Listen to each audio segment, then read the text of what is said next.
Daily. Taste the Daily. ஆளுநர் 118 கேட்கலாமா கேட்க கூடாதா? இது ஒரு பெரிய கேள்வியா இருக்கு.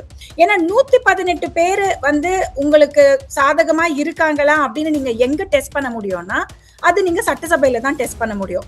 ஆளுநர் கிட்ட நம்ம டெஸ்ட் பண்ண முடியாது. சோ ஆளுநர் கிட்ட நம்ம நடக்கிற விஷயம் என்னன்னு பாத்தீங்கன்னா அவரோட ஸ்வேரிங் இன் செரமனி மட்டும்தான்.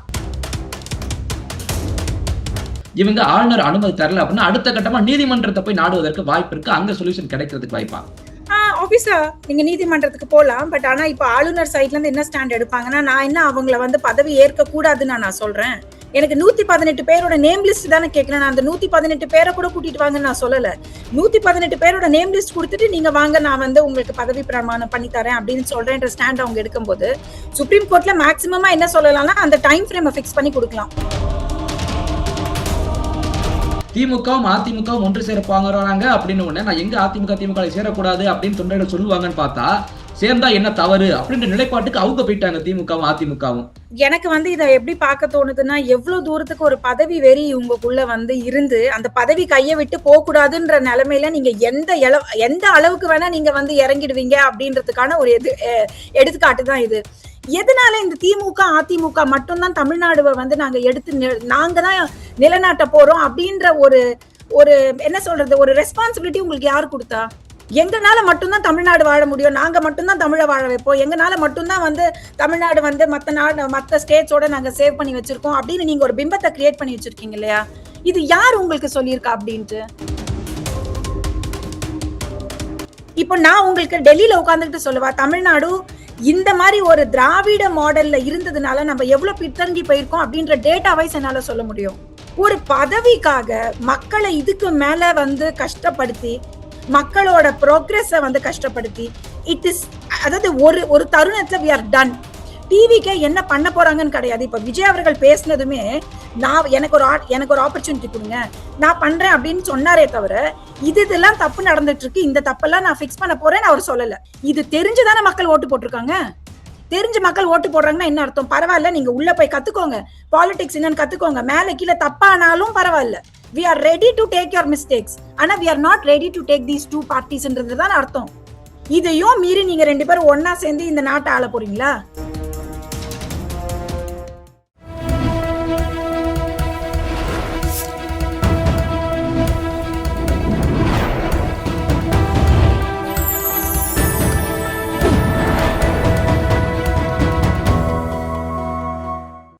சேனல் 5 தமிழ் நேயர்களுக்கு வணக்கம். இந்த நேர்காணலில் நம்மோடு இணைந்திருப்பவர் உச்ச நீதிமன்ற வழக்கறிஞர் பிரியதர்ஷினி ராகுல் அவர்கள். வாருங்கள், அவரோடு பேசுவோம். வணக்கம் மேடம். வணக்கம் அரவிந்த். மேம், தமிழ்நாடு அரசியல் வரலாற்றிலே பார்க்காத ஒரு தேர்தலாக இது பார்க்கப்பட்டிருக்கிறது. திமுக அதிமுக இரு பெரும் கட்சிகளை தாண்டி புதியாக வந்த தாவேகா தலைவர் விஜய் அவர்கள் பெரும்பான்மையான 118 தொடாம 108 இடங்கள் மட்டுமே வெற்றி பெற்றிருந்தாரு. அதை தாண்டி இவர் ஆட்சி அமைக்கலாம், இன்னும் ஒரு கூட்டணி கட்சிகள் இந்த மாதிரி சிபிஎம், சிபிஐ, விசிகா, ஒரு பக்கம் காங்கிரஸ், இப்படிலாம் பேச்சுக்கள் நிறைய யூகங்கள் வந்தாலும் கடைசியாக காங்கிரஸ் மட்டும் 5 சீட்டுகளோட போய் இணைஞ்சிட்டாங்க. இன்னும் ஒரு 6 எண்ணிக்கையிலான ஒரு எம்எல்ஏ வேணும் அப்படின்னு பார்க்கப்பட்ட இந்த நேரத்துல நைட்ல இருந்து தூங்க விடாம ஒரு அந்த செய்தி என்ன அப்படின்னா திமுகவும் அதிமுகவும் இணைய போறாங்க, அதிமுக பொதுச் செயலாளர் எடப்பாடி அவர்கள் சிஎம் வர போறாரு அப்படின்ற மாதிரியான செய்திகள் வர ஆரம்பிச்சிருச்சு. அதனால பாத்தீங்க அப்படின்னா விஜய் அவர்கள் கொடுக்கப்பட்ட அந்த கான்வாயும் நிறுத்தப்பட்டது. இன்றைக்கு காலை மீண்டும் விஜய் அவர்கள் ஆளுநரை சந்திக்க இப்ப போயிட்டு இருக்காரு. இப்படிப்பட்ட அந்த சூழ்நிலையில அடுத்த கட்ட நகர்வாக என்ன நடக்க வாய்ப்பு இருக்குது இந்த அரசியல் களத்துல? அரவிந்த், என்னோட என்ன சொல்றது என்னோட லைஃப் டைம்ல தமிழ்நாடும் இந்த மாதிரி ஒரு நிலைமையில நான் பார்த்தது இல்ல, நீங்களும் பார்த்திருக்க மாட்டீங்க. ஏன்னா நமக்கு பழக்கம் எல்லாமே ஏடிஎம்கே டிஎம்கே அவங்களோட அலைன்ஸ்ல வச்சு ஒரு பொலிட்டிக்கல் பார்ட்டியை பார்த்து அவங்க நாட்டை நடத்துறது தான் நம்ம பார்த்திருக்கோம். ஸோ ஃபர்ஸ்ட் அண்ட் ஃபார்மோஸ்ட் என்ன நடந்தாலுமே ஒரு 108 சீட்ஸ் இவர் எடுத்திருக்காரு அப்படின்றதுமே ஒரு சின்ன நம்பர் கிடையாது. ஃபர்ஸ்ட் டைம் ஏன்னா டெபியூலயே 108 சீட்டு கிட்ட வாங்கியிருக்காரு அப்படின்னா it is not a small game கிடையாது. பட் டெக்னிக்கலி இதுல நீங்க பாத்தீங்கன்னா ஒரு சீட் நம்ம எப்படி இருந்தாலும் இருக்காது, ஏன்னா திருச்சியில திரும்ப ரீஎலெக்ஷன் இருக்கும். அண்ட் செகண்ட்லி இன்னொரு சீட்டும் நம்ம கம்மி பண்ற மாதிரி இருக்கும், 106ன்ற கணக்கு தான் நம்ம எடுக்கிற மாதிரி இருக்கும். ஏன்னா ஒருத்தர் இவங்க சைட்ல இருந்து ஸ்பீக்கரா போய் உட்காருவாங்க. ஸோ ஸ்பீக்கரோட ஓட்டு ஒருவேளை ஒரு டிஸ்கிரிபன்சி இருந்தா மட்டும்தான் ஸ்பீக்கர் ஓட்டு போடணும், இல்லைன்னா ஸ்பீக்கரோட ஓட்டு இருக்காது. ஸோ கான்பிடன்ஸ் மோஷனுக்கு ஸ்பீக்கரோட ஓட்டோ நம்ம எடுக்க முடியாது. ஸோ டெக்னிக்கலி ஸ்பீக்கிங் 106ன்ற கணக்கு தான். ஸோ அவங்களுக்கு இன்னும் 12 சீட் வேணும் அப்படின்றது தான் விஷயம். ஸோ டெக்னிக்கலி வந்து நமக்கு தேவை 12 சீட்டு. ஸோ 12 சீட்ல வந்து ஒரு 5 சீட் வந்து இப்போ காங்கிரஸ்க்கு போயாச்சு. இப்போ 7 சீட் நமக்கு தேவை இருக்கு. இந்த 7 சீட் நமக்கு தேவை இருக்கு அப்படின்னா அதுல வந்து சிபிஐ, சிபிஎம், அப்புறம் திருமாவளவன் கட்சி எல்லாத்தையும் சேர்த்தா கூட நமக்கு வந்து நெக் டு நெக் 118ல போய் நிக்கிறது வந்து என்னைக்குமே ஒரு சேஃபான ஒரு கவர்னன்ஸா இருக்காது. ஏன்னா யார் வேணா நாளைக்கு பேக் இன் பண்ணலாம், பேக் அவுட் பண்ணலாம் அண்ட் திங்ஸ் லைக் தட். இந்த மாதிரி ஒரு செட்டிங்ல அவங்க போகும்போது 5 வருஷம் வந்து ரொம்ப கடுமையா அவங்களுக்கு வந்து எதிர்ப்பு இருக்கும், அவங்களுக்கு ரொம்ப நெருக்கடி இருக்கும். ஏன்னா ஃபர்ஸ்ட் டைம் அவங்களும் வந்து ஆட்சிக்கு வராங்க, அவங்களுக்கும் நிறைய கத்துக்க வேண்டிய விஷயம் இருக்கும். அப்படின்றது ஒரு கண்டிப்பான ஒரு பெரிய ஒரு சேலஞ்சான விஷயம். ஸோ 108 கூட அவர் எடுப்பாருன்னு யாருமே வந்து எதிர்பார்க்கல. பட் அவர் 108 எடுத்திருக்காரு. ஸோ டெக்னிக்கலி ஸ்பீக்கிங் இந்த ஒரு ப்ரிடெக்ஸ்ட்ல என்ன நடந்திருக்கணும் அப்படின்னு பாத்தீங்கன்னா, ஆளுநருக்கு இவங்க கொடுத்திருந்த கடிதத்துல இவங்க பெர்சன்டேஜை வந்து மென்ஷன் பண்ணாம நாங்க லார்ஜஸ்ட் பார்ட்டி, எங்களுக்கு வந்து நாங்க ஆட்சி அமைக்கணும் அப்படின்றதுக்கு ஸ்வேரிங் இன் செரமனிக்கு ஒரு லெட்டர் போட்டிருந்தாங்கன்னா இந்த மாதிரி ஒரு கன்ஃபியூஷன் இல்லாம வாய்ப்பு இருக்கு. ஏன்னா இவங்க ஸ்பெசிஃபை பண்ணி நம்ம இத்தனை பெர்சன்டேஜ், கிட்டத்தட்ட 34% நாங்க வந்து வாங்கியிருக்கோம். எந்த ஒரு கவர்மெண்ட்டும் பெர்சன்டேஜ் பேசிஸ்ல ஃபார்ம் பண்றது இல்லைங்க. எந்த கவர்மெண்ட் ஃபார்ம் பண்ணாலும் அது நம்பர்ஸ் வச்சுதான் ஃபார்ம் பண்றது. இந்த 118 அப்படின்ற மேஜிக் நம்பர் வச்சுதான். ஸோ அதுவே ஒரு இனிஷியலா ஒரு கிளாரிபிகேஷன் இல்லாததுதான் இந்த என்டையர் ரவுண்ட்ஸ்க்கு வந்து ரீசன். ரெண்டாவது விஷயம் என்னன்னு பாத்தீங்கன்னா, ஆளுநர் வந்து 118 கேட்கலாமா கேட்க கூடாதா, இது ஒரு பெரிய கேள்வியா இருக்கு. ஏன்னா 118 பேரு வந்து உங்களுக்கு சாதகமா இருக்காங்களா அப்படின்னு நீங்க எங்க டெஸ்ட் பண்ண முடியும்னா அது நீங்க சட்டசபையில தான் டெஸ்ட் பண்ண முடியும். ஆளுநர் கிட்ட நம்ம டெஸ்ட் பண்ண முடியாது. சோ ஆளுநர் கிட்ட நம்ம நடக்கிற விஷயம் என்னன்னு பாத்தீங்கன்னா அவரோட ஸ்வேரிங் இன் செரமனி மட்டும்தான். அப்புறமா அதுக்கப்புறமா அவர் சட்டசபைக்கு போய் அங்கதான் 118 வந்து நம்ம ப்ரூவ் பண்ண வேண்டிய தேவை இருக்கு. இது நம்ம எல்லா இடத்துலயுமே பார்த்திருக்கோம். மகாராஷ்டிரால பார்த்திருக்கோம், பீகார்ல பார்த்திருக்கோம், கர்நாடகால பார்த்திருக்கோம், தமிழ்நாடுலயே பார்த்திருக்கோம். உங்களுக்கு ரீகால் பண்ணீங்கன்னா சசிகலா அவர்கள் வந்து சிஎம் ஆக வேண்டிய டைம்ல இந்த ஆளுநர் டிலேல தான் டக்குன்னு சுப்ரீம் கோர்ட்ல இருந்து அவங்களுக்கு ஜட்மெண்ட் வந்தது, உடனே அரெஸ்ட் பண்ணி உள்ள கூட்டிட்டு போறாங்க. இல்லைன்னா அவங்களுக்கு ஸ்வேரிங் இன் செரமனிக்கு எல்லா அரேஞ்ச்மெண்ட்ஸும் நடந்திருந்தது. சிமிலர்லி எடியூரப்பருக்கும் வந்து அதுதான் நடந்தது. நம்ம கர்நாடகாலயும் அதுதான் நடந்திருக்கு. இது மகாராஷ்டிராலயும் சிவசேனா டைம்லயும் அதுதான் நடந்தது. சோ இதெல்லாம் நம்ம ஏற்கனவே பார்த்திருக்கோம். சோ இந்த ஆளுநர் கிட்ட வந்து இந்த ஒரு பவர் இருக்கா, அதாவது வந்து எவ்வளவு நாளுக்கு அப்புறமா நம்ம வந்து இந்த ஸ்வேரிங் இன் செரமனி பண்ணலாம், இல்ல வந்து எனக்கு வந்து மினிமம் மெஜாரிட்டி நீங்க வந்து காமிச்சே ஆகணும் அப்படின்னு கேள்வி கேட்கிற எக்ஸ்க்ளூசிவிட்டி ஆளுநருக்கு இருக்கான்னு பாத்தீங்கன்னா, இந்த சர்க்காரியா கமிஷன்ல இருந்து நீங்க எந்த ஜட்மெண்ட்ஸ் எடுத்தாலும், இப்ப லேட்டஸ்டா சுப்ரீம் கோர்ட்டோட ஜட்மெண்ட் வரைக்கும் பார்த்தா கூட இந்த மகாராஷ்டிராவோட தான் லேட்டஸ்ட் சுப்ரீம் கோர்ட் ஜட்மெண்ட் நம்ம ஃபாலோ பண்றது.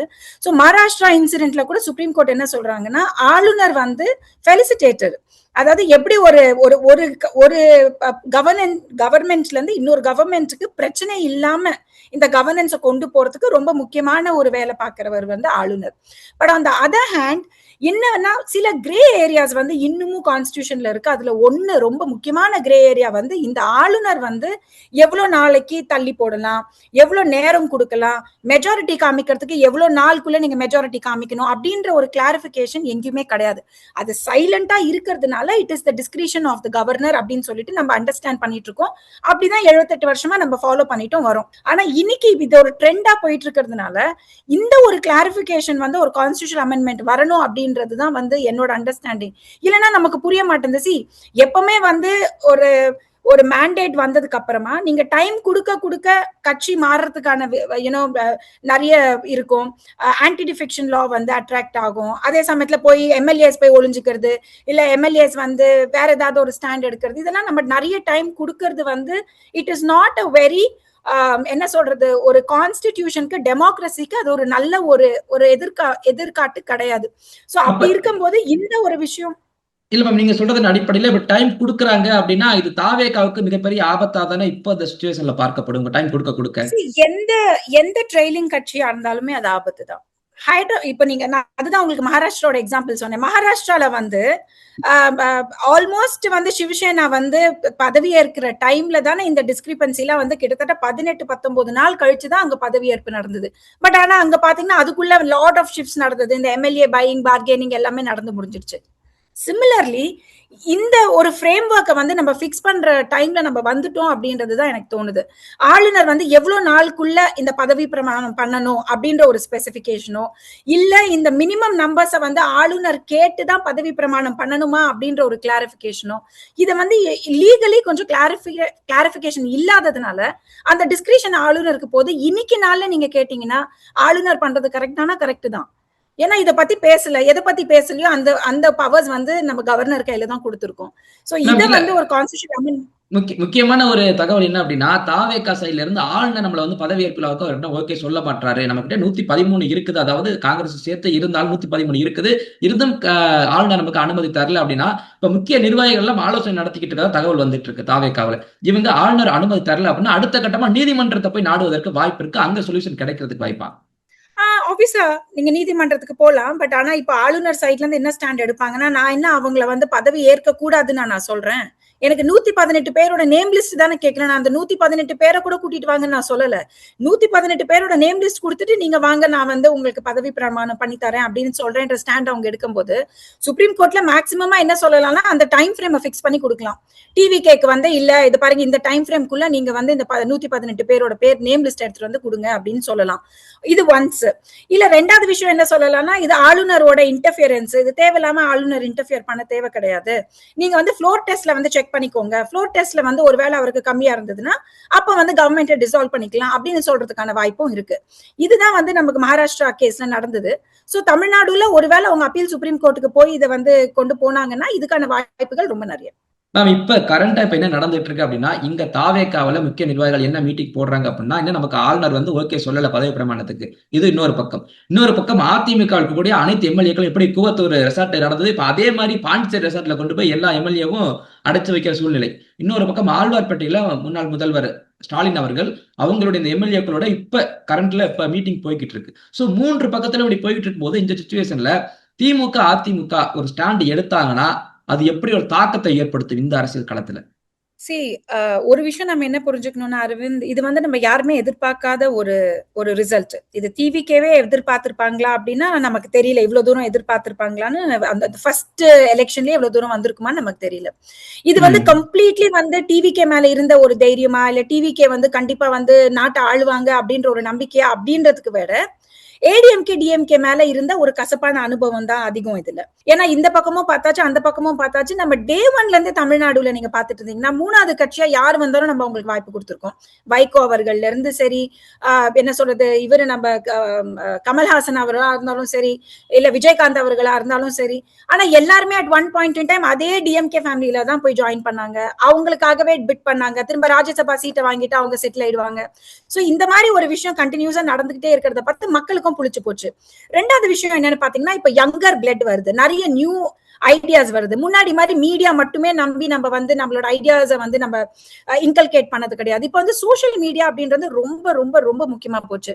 என்ன வந்து மீடியா ஹவுஸ்ல நீங்க காசை கொடுத்து அவங்களுக்கு எந்த பக்கம் நீங்க வந்து பேசணும்னு எதிர்பார்த்தாலும் சோசியல் மீடியா வந்து plays a very neutral role. என்ன உண்மையோ அதை எடுத்துட்டு வந்து காமிக்கிறதுக்கான நிறைய யூடியூப் சேனல்ஸும் இருக்கு, அந்த பிளாட்ஃபார்ம்ஸும் இருக்கு. சோ மக்கள் தன்னாக சிந்திக்கிற ஒரு தருணத்துல ஏடிஎம்கே டிஎம்கே வேண்டான்னு அவங்க ஒரு ஸ்டாண்ட் எடுத்திருக்காங்க.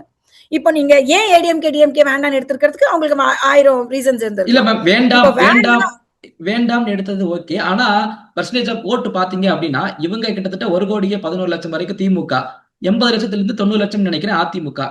தாவேகாவுக்கு 1,70,00,000. கம்பேரிட்டிவ்லி மக்களுடைய பர்சன்டேஜ் கணக்கு பாத்தீங்கன்னா தாவேகாவோட திமுக அதிமுக சேர்ந்து விரும்புறவங்க அதிகமா இருக்காங்களே.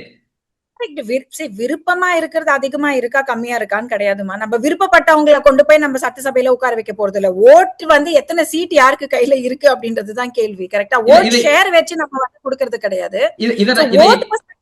இதை நான் ஏன் கேட்கிறேன் அப்படின்னா, இந்த கேள்வியை இரவுல இருந்து பார்த்துட்டு இருக்கேன். திமுகவும் அதிமுகவும் ஒன்று சேரப்பாங்க அப்படின்னு உடனே நான் எங்க அதிமுக திமுக சேரக்கூடாது அப்படின்னு தொண்டர்கள் சொல்லுவாங்கன்னு பார்த்தா, சேர்ந்தா என்ன தவறு அப்படின்ற நிலைப்பாட்டுக்கு அவங்க போயிட்டாங்க திமுகவும் அதிமுகவும். சோ இந்த இடத்துல தாவேகா எனக்கு வந்து இத எப்படி பார்க்க தோணுதுன்னா, எவ்வளவு தூரத்துக்கு ஒரு பதவி வெறி உங்களுக்குள்ள வந்து இருந்து, அந்த பதவி கைய விட்டு போக்கூடாதுன்ற நெலைமையில நீங்க எந்த அளவுக்கு வேணா நீங்க வந்து இறங்கிடுவீங்க அப்படின்றதுக்கான ஒரு எடுத்துக்காட்டு தான் இது. ஏன்னா, இதே அதிமுக, திமுக பத்தி என்னென்ன பேசியிருக்காங்கன்னு நமக்கு தெரியும். இதே திமுக வந்து எடப்பாடி அவர்கள் வந்து கால்ல விழுந்தது, கையில விழுந்தது எல்லா ஃபோட்டோவும் உட்கார்ந்து காமிச்சு எவ்வளவு கொச்சப்படுத்தி பேசினாங்கன்னு நமக்கு தெரியும். ஒருத்தங்க என்ன மாரி பேசிக்கிட்டாங்கன்றது நம்ம இன்னிக்கா பார்த்துட்டு இருக்கோம். 1965ல இருந்து பார்த்துக்கிட்டு இருக்கோம்.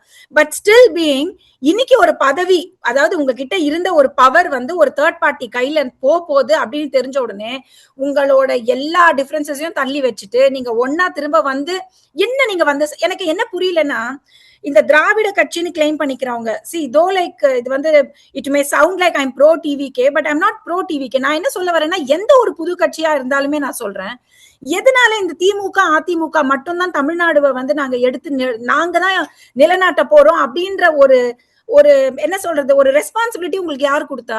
எங்கனால மட்டும்தான் தமிழ்நாடு வாழ முடியும், நாங்க மட்டும்தான் தமிழை வாழ வைப்போம், எங்கனால மட்டும்தான் வந்து தமிழ்நாடு வந்து மத்த ஸ்டேட்ஸோட நாங்க சேவ் பண்ணி வச்சிருக்கோம் அப்படின்னு நீங்க ஒரு பிம்பத்தை கிரியேட் பண்ணி வச்சிருக்கீங்க இல்லையா? இது யார் உங்களுக்கு சொல்லியிருக்கா அப்படின்ட்டு? இப்ப நான் உங்களுக்கு டெல்லியில உட்கார்ந்துட்டு சொல்லவா, தமிழ்நாடு இந்த மாதிரி ஒரு திராவிட மாடல்ல இருந்ததுனால நம்ம எவ்வளவு பின்தங்கி போயிருக்கோம் அப்படின்ற டேட்டா வைஸ் என்னால சொல்ல முடியும். சோ விஷயம் என்ன சொல்ல வரேன்னா, மக்களுக்கு வந்து ஒரு லிமிட்டுக்கு மேல எங்களுக்கு இது வேண்டாங்க. அதாவது இப்போ விஜய்க்கு கிடைச்ச ஓட் ஷேர் நீங்க பாத்தீங்கன்னா, இதுல ஜாதி கிடையாது, மதம் கிடையாது. என்ன பெர்ஸ்பெக்டிவ்ல அவருக்கு ஓட்ஸ் கிடைச்சிருக்கு சொல்லுங்க பாக்கலாம். இந்த ஜாதிக்காரர் அவருக்கு ஓட் போட்டிருக்காருன்னு முன்னால் சொல்ல முடியுமா? இந்த மதக்காரங்க ஓட்டு போட்டிருக்காங்கன்னு சொல்ல முடியுமா? இல்ல இந்த இனத்துக்காரங்க ஓட்டு போட்டிருக்காங்கன்னு சொல்ல முடியுமா? People are done and they want a change. Simple. இந்த மேண்டேட்டை ரெஸ்பெக்ட் பண்றது மட்டும்தான் ஒரு பொலிட்டிக்கல் ரெஸ்பான்சிபிலிட்டி. இந்த இடத்துல இல்ல நாங்க ஏடிஎம்கேவும் டிஎம்கேவும் ஒன்னா சேர்ந்து நாங்க திரும்ப ஆரம்பிக்க போறோம் அப்படின்றது வந்து இந்த என்டையர் ஜனநாயகத்தையே நீங்க கொச்சப்படுத்துற மாதிரி தான். இதுல எனக்கு எந்த ஒரு செகண்ட் தாட்டுமே கிடையாது. இதுல திமுகவினுடைய நிலைப்பாடு ஏன் இப்ப திடீர்னு திமுக அதிமுக அதுல திமுக அதிகமா ஏன் எல்லாரும் பாக்குறாங்க? அதாவது எடப்பாடியை சிஎம் நாங்க வெளியில இருந்து ஆதரவு தரன்ற ஒரு தகவல் தான் நைட்ல இருந்து பாத்துக்கிட்டு இருக்கோம். இந்த இடத்துல பார்க்கக்கூடியது, திமுகவின் வாக்குகளை வாங்கி 5 எம்எல்ஏக்களை பெற்றுக் கொண்டது காங்கிரஸ். அந்த காங்கிரஸ் அப்படியே இங்க இருந்து அங்க ஜம்ப் பண்ணி போயிட்டாங்க. அப்படிங்கிற சூழ்நிலையில திமுகவிற்கு ஒரு கோபம், நம்ம கூடவே எடுத்து நம்மளுடைய தொண்டர்களின் வாக்குகளை வாங்கிட்டு இவங்க அவங்களுக்கு ஆதரவு கொடுக்குறாங்களே அப்படின்னு சொல்லிட்டு. ஏன்னா கூட இருக்க ஐயுஎம்எல், அதாவது முஸ்லீம் லீக் கட்சியே வந்து போகல, திமுக கூட தான் நாங்க இருப்போம்னு சொல்லிட்டாங்க. இவங்க மட்டும் போயிட்டாங்களே, நான் 2024 மெஜாரிட்டி இல்லாம அங்க பாஜக இருக்கும்போது நான் உங்களை விட்டுட்டு போகலையே, காங்கிரஸ் விட்டுட்டு போகலையே, நம்ம கூட தானே இருந்தேன், திமுக இருந்துச்சுல்ல, நீங்க அப்படி பண்ணிட்டீங்களே அப்படின்ற கோபத்தை நம்ம நேத்தில இருந்து பார்க்க முடியுது. சோ இங்க தாவேக்காவை தாண்டி காங்கிரஸை பழிவாங்கும் ஒரு எண்ணத்துல இவங்க அதிமுகவோட அதிமுக வெளியிருந்து ஆதரவு தரலாம் நிலைப்பாடு எடுத்துட்டாங்க அப்படின்னா, இது காங்கிரஸ்னால விஜய்க்கு வந்த ஒரு சோதனையா பார்க்கலாமா? இல்ல நான் இன்னொன்னு சொல்றேன் பாருங்க அரவிந்த். இது வந்து ஒரு சிம்பிள் என்ன சொல்றது ஒரு பொலிட்டிக்கல் அண்டர்ஸ்டாண்டிங். இப்போ கலைஞர் அவர்கள் வந்து 96 சீட் மட்டுமே வச்சு 5 வருஷம் ஓட்டிட்டாரு. கரெக்டா? எப்படி அவர் பண்ணாரு? கரெக்ட். 2006ல எப்படி வந்து அவர் என்டையர் 5 இயர்ஸ் நடத்தினாரு அப்படின்னா, எதிர்கட்சி இருப்பாங்க, ஆனா இவர் ஏதாவது ஒரு முடிவு எடுத்தாங்கன்னா அந்த முடிவுக்கு நோ கான்பிடன்ஸ் மோஷன் மட்டும் பாஸ் பண்ணாம இருப்பாங்க. மத்தபடி அவங்க என்னென்ன தப்பு பண்றாங்களோ இவங்க எடுத்து காட்டுவாங்க. 2 பேரும் வந்து டிஃபரன்சஸ் இருக்கும், சண்டை போட்டுப்பாங்க, அது எல்லாமே நடக்கும். ஆனா ஒரு பில் பாஸ் பண்ணும்போதோ இல்ல நோ கான்பிடன்ஸ் மோஷன் மாதிரி வரும்போதோ எல்லாரும் கலைஞருக்கு சப்போர்ட் பண்ணுவாங்க. இந்த மாதிரி 5 வருஷம் நடத்தியிருக்காரு. இதே மாதிரிதான் ஜெயலலிதா அவர்களும் நடத்தியிருந்தாங்க. எப்போ நம்ம விஜயகாந்த் அவர்கள் இருந்தபோது, விஜயகாந்த் அவர்களோட ஆதரவுல தான் அவங்க வந்து எலெக்ஷன் நடந்தது. எலெக்ஷன் நடந்த கையோட அவர் வந்து அப்போசிஷன்ல போய் உட்கார்ந்தாரு. நோ கான்பிடன்ஸ் மோஷன் மட்டும் நான் உங்களுக்கு கொடுக்க மாட்டேன், மத்தபடி நீங்க கேட்கிற கேள்விக்கெல்லாம் நீங்க சொல்றதுக்கெல்லாம் நாங்க வந்து கொஸ்டின் பண்ணுவோம். இதே பேட்டர்ன்ல கூட டிவிக்கே முடிச்சிடலாமா? இதே பேட்டர்ன்ல கூட முடிக்கலாம்.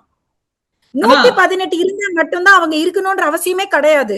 அவங்களுக்கு தேவை ஃப்ளோர்ல இவங்க ஏதாவது ஒண்ணு பாஸ் பண்ணும்போது நோ கான்பிடன்ஸ் மோஷன்ன்ற கண்டெக்ஸ்ட் வந்ததுன்னா, அந்த நோ கான்பிடன்ஸ் மோஷன்ல இல்ல நாங்க விஜய்க்கு எதிரா ஓட்டு போட மாட்டோம். சிம்பிள்.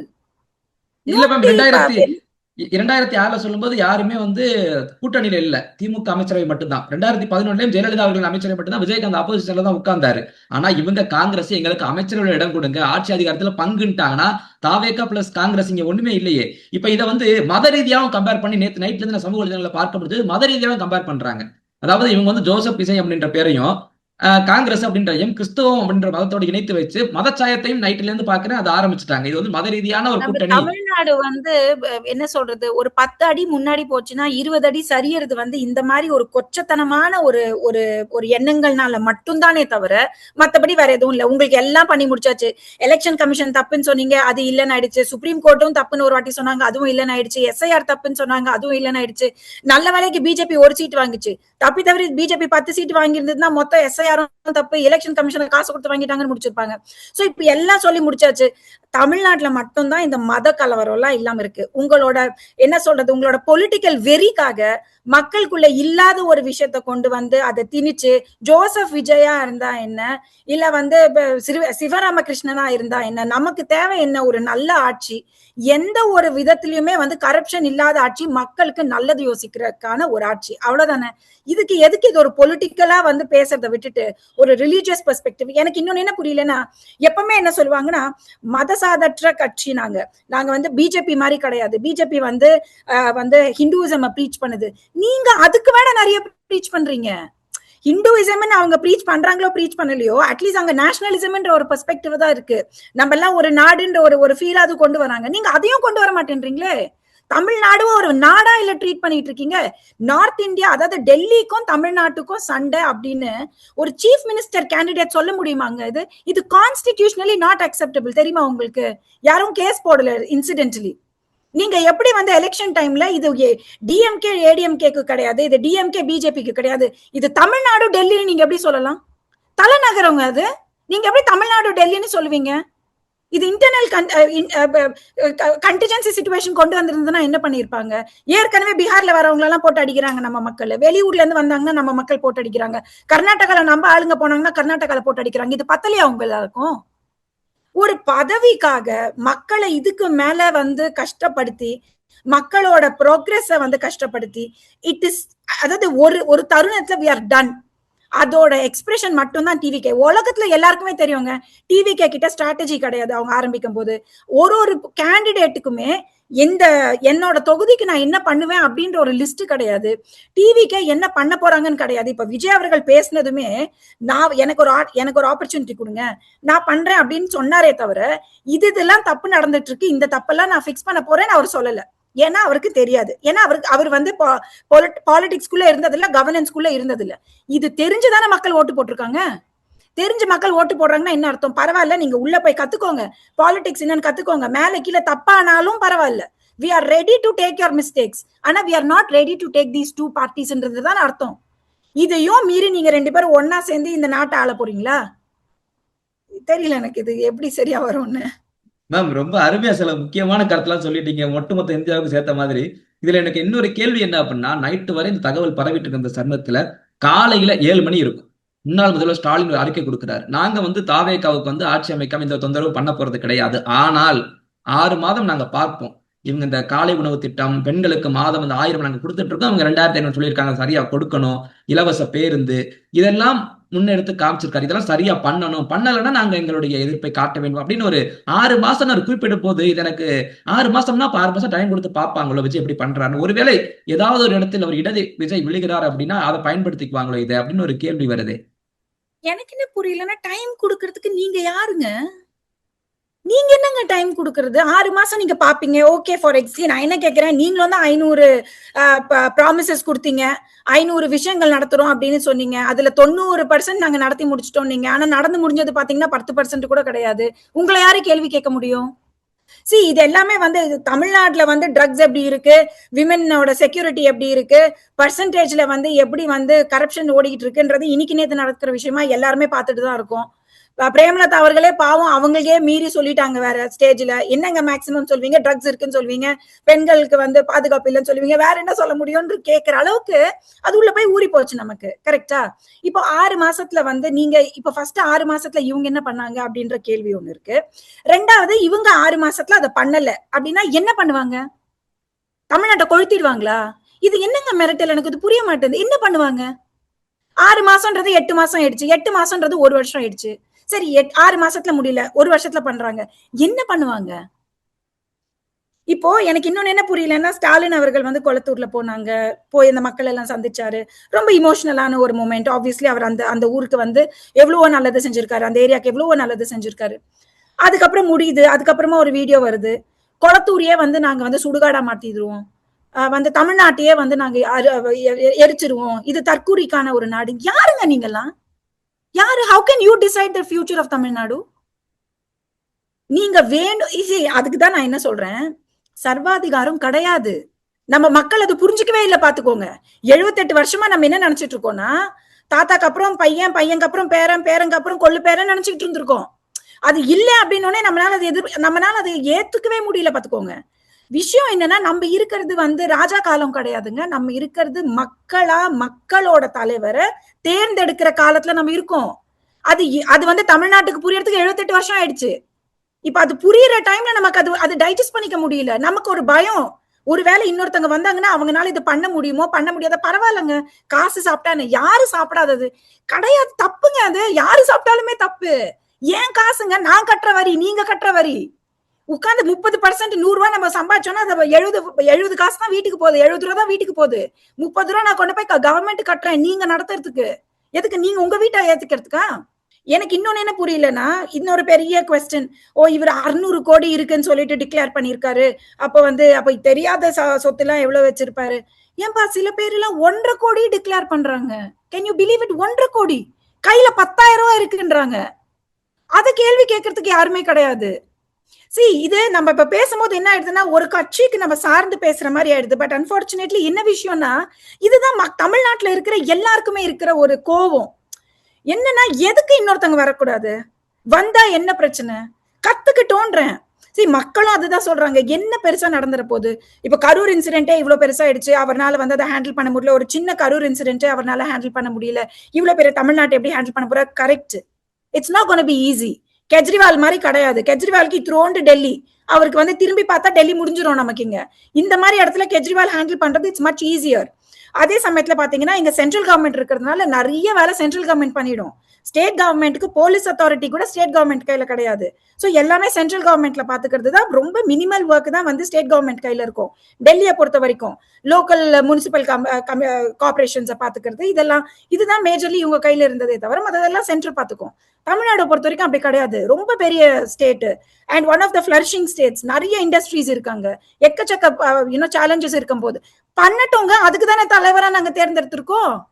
பண்ணட்டும், let him fight it out, let him take more people. ஆமா, எனக்கு அவருக்கு தெரியல, கண்டிப்பா தெரியாது, தெரியறதுக்கான வாய்ப்பும் கிடையாது. சினி இண்டஸ்ட்ரியில இருந்து நேரா வந்து பாலிடிக்ஸ்ல இறங்குறவங்களுக்கு என்ன தெரிய போறது கிடையாது. let him have good advisors. நல்ல சரியான ஆட்களை பக்கத்துல வச்சுக்கிட்டோம். எந்த ஒரு கட்சியா இருந்தாலும் ஒரு டைம்ல இப்படித்தானே ஆரம்பிச்சிருக்கோம். எந்த கட்சியா இருந்தாலும் இப்படித்தானே ஆரம்பிச்சிருக்கோம். அதுக்கப்புறமா தானே கத்துக்கிட்டு வளர்ந்துருப்பாங்க. சோ எதனால ஒரு கட்சி வளர்றதையே நம்ம தடுக்கணும்னு கேக்குறேன் நானு. உங்களுக்கு வந்து எந்த ஒரு டைம்ல கமல்ஹாசனோட கட்சி வந்து உங்களுக்கு சேலஞ்சா இருந்ததோ, அதுக்கப்புறம் கமல்ஹாசனை கூட்டணியில சேர்த்துக்கிட்டீங்க, அவருக்கு ராஜ்யசபா சீட்டை கொடுத்துட்டீங்க. MDMK வந்து உங்களுக்கு ஒரு சேலஞ்சா இருக்கிற டைம்ல அவங்கள கூட்டணியில சேர்த்துக்கிட்டீங்க, அவங்களுக்கு ஒரு ராஜ்யசபா சீட்டை கொடுத்துட்டீங்க. எனக்கு தேவை கிடையாதுங்க, எனக்கு ராஜ்யசபா சீட் வேண்டாம், நான் கோயிலேஷன்ல போறது கிடையாது, 234 தொகுதியிலும் நான் தனியா நிக்க போறேன், நான் வந்து சிஎம் கேண்டிடேட்டா தான் கண்டெஸ்ட் பண்ண போறேன், எனக்கு அரசியல் செல்வாக்கு கிடையாது, நான் வந்து ஒரு பெரிய என்ன சொல்றது மூவி ஸ்டார், நானு என்கிட்ட இவ்வளவு காசு இருக்கு, அதை விட்டுட்டு நான் உங்களுக்காக வரேன், நான் உங்களுக்கு சேவை செய்யணும்னு வரேன். இதுதான் அவரோட ஸ்டேட்மெண்ட். இது மக்கள் ஏத்துருக்காங்க. அது ஏத்துக்கணுமா ஏத்துக்க கூடாதான்னு சொல்றதுக்கு யாருக்குமே எந்த ஒரு nobody has the rights to it. கரெக்டா? அது உங்களுக்கு தப்பா தெரியலாம், எனக்கு அது சரியா தெரியலாம், சில பேருக்கு வந்து அது பைத்தியக்காரத்தனமா தெரியலாம், சில பேருக்கு வந்து அது ஒரு நம்பிக்கையா தெரியலாம். அதை கேட்கறதுக்கு இவங்க யாருன்னு எனக்கு புரியலையே. மேம், இப்ப ஃபைனலா என்னோட கொஸ்டின் என்ன அப்படின்னா, இது நடக்காது இருந்தாலும் என்னுடைய இது கேள்வி சந்தேகம், இப்போ தாவேகா கிட்ட 112, அதாவது இந்த காங்கிரஸோடு சேர்த்து 113 இருக்குது. இந்த 113 ஒரு பக்கம் இருக்க, திமுக அவங்க கூட்டணி இருக்கக்கூடிய 70 அப்படியே இருக்க, அதிமுக இருக்க கூட்டணி அப்படியே இருக்கு பட்சத்துல இது எப்படி ஆட்சி அமைக்க முடியுமா? அந்த 113 அப்படின்ற இந்த எண்ணோடு தாவேகாவால் ஆட்சி அமைக்க முடியுமா? சட்டமன்றத்துல போய் முதலமைச்சர் உட்கார முடியும் விஜய்னால? என்ன நீங்க கேட்டீங்கன்னா, ஒரு காமன் சென்சிக்கலா தமிழ்நாடு பாலிடிக்ஸ் ஃபாலோ பண்ணி இந்தியன் பாலிடிக்ஸ் ஒரு அளவுக்கு நம்ம அண்டர்ஸ்டாண்ட் பண்ணதுனால என்னோட சென்சிபிள் அட்வைஸ் டு டிவிகே என்னவா இருக்கும்னா, ஏடிஎம்கேவோட அலைன்ஸ் போறது மட்டும்தான். ஏன்னா ஏடிஎம்கேவோட அலைன்ஸ் போனீங்கன்னா உங்களுக்கு 50+ சீட்ஸ் கையில இருக்கும். உங்களுக்கு ஒண்ணு கவர்மெண்டோட ஸ்டெபிலிட்டி இருக்கும், உங்களுக்கு பயம் இருக்க தேவை கிடையாது, ஐயோ ஒருத்தங்க போயிட்டாங்கன்னா என்ன ஆயிடும் அப்படின்னு ஒரு 5 வருஷத்துல ஒரு நாளும் வயிற்றுல நெருப்பு கட்டிட்டு இருக்க தேவை கிடையாது, உங்களுக்கு ஒரு ஸ்டேபிள் கவர்மெண்ட் இருக்கும். ரெண்டாவது விஷயம், நீங்க புதுசு, அதை நீங்க புரிஞ்சுக்கணும். ஒரு டிஎம்கேவோ இல்ல ஏடிஎம்கே மாதிரியோ உங்களுக்கு அந்த ஒரு பேக்கிங் கிடையாது. இப்போ டிஎம்கே வந்த டைம்லயோ ஏடிஎம்கே வந்த டைம்லயோ அவங்களுக்கு தலைவர்கள் இருந்தாங்க, அவங்களுக்கு மென்டர்ஸ் இருந்தாங்க, சொல்லி கொடுக்கறதுக்கு ஆளு இருந்தாங்க. இப்ப இவருக்கு அது கிடையாது.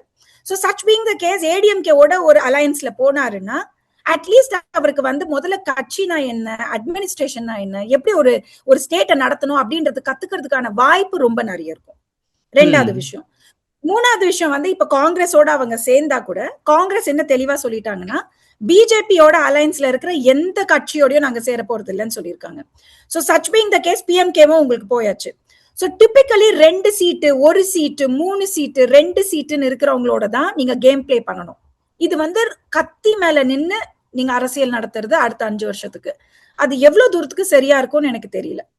Okay ma'am. இல்ல, என்னோட கொஸ்டின் வந்து இவங்க சரியா இந்த 113 இவங்களுடைய 70 இவங்களுடைய 59 இப்படியே இருந்ததுன்னா இவங்க 113 விஜயால உள்ள போக முடியுமா? இது எல்லாருக்குமே இந்த கேள்வி இருந்துட்டே இருக்கு. அதுதான் உங்ககிட்ட நான் சொன்னேன், 98லயே வந்து கலைஞர் அவர் போயிருக்காரு. இது எல்லாமே பொலிட்டிக்கலா உங்களுக்கான எக்ஸ்பீரியன்ஸ் தாங்க. எப்படி எல்லாரும் பேசி அனுசரிச்சு போய் இத பாருங்க, நான் வந்து 113ல இருக்கேன், எனக்கு தேவை 5 தான். எனக்கு நீங்க you can take your opposition, நீங்க என்ன ஸ்டாண்ட் எடுக்கிறீங்களோ எடுத்துக்கோங்க, நோ கான்ஃபிடன்ஸ் மோஷன் மாதிரி வர டைம்ல எனக்கு சப்போர்ட் பண்ணுங்க அப்படின்ற ஸ்டாண்ட் ரொம்ப கம்ஃபர்டபுளா எடுத்துட்டு போலாம். இது இவ்வளவு பெரிய என்ன சொல்றது, நடக்காத ஒரு விஷயம் எல்லாம் கிடையாது, ரொம்ப வருஷமா நடந்துட்டு இருந்திருக்கு. இன்ஃபேக்ட் பிஜேபி டைம்ல வாஜ்பாய் அவர்கள் இதே ஒரு ப்ரிடெக்ஸ்ல தான் போய் நான் ஃப்ளோர் டெஸ்ட்ல நான் ப்ரூவ் பண்ணிக்கிறேன்னு போனாரு, ஃப்ளோர் டெஸ்ட்ல போயிடுச்சு அவருக்கு. So he had to dissolve his government. So technically இது ஒரு 5 சீட்டு 6 சீட்டு, பட் அதே தான் நான் சொல்றேன், 5-6 சீட்டுனா 5-6 சீட்டு மட்டுமே பிடிச்சிட்டு இருக்கிறது என்னைக்குமே பிரச்சனை. 5-6 சீட்டு நமக்கு தேவைன்னா நம்ம கையில ஒரு 20 சீட் இருக்கணும். அப்பதான் நம்மனால நாட்டுக்காக யோசிக்க முடியும், நம்ம கட்சிக்காக யோசிக்கிறத விட்டுட்டு. கண்டிப்பா மேடம். உங்களுடைய பல்வேறு கருத்துக்களை எங்களோட பகிர்ந்தமைக்கு ரொம்ப நன்றி மேடம். தொடர்ந்து பேசுவோம். தேங்க்யூ அரவிந்த். தேங்க்யூ.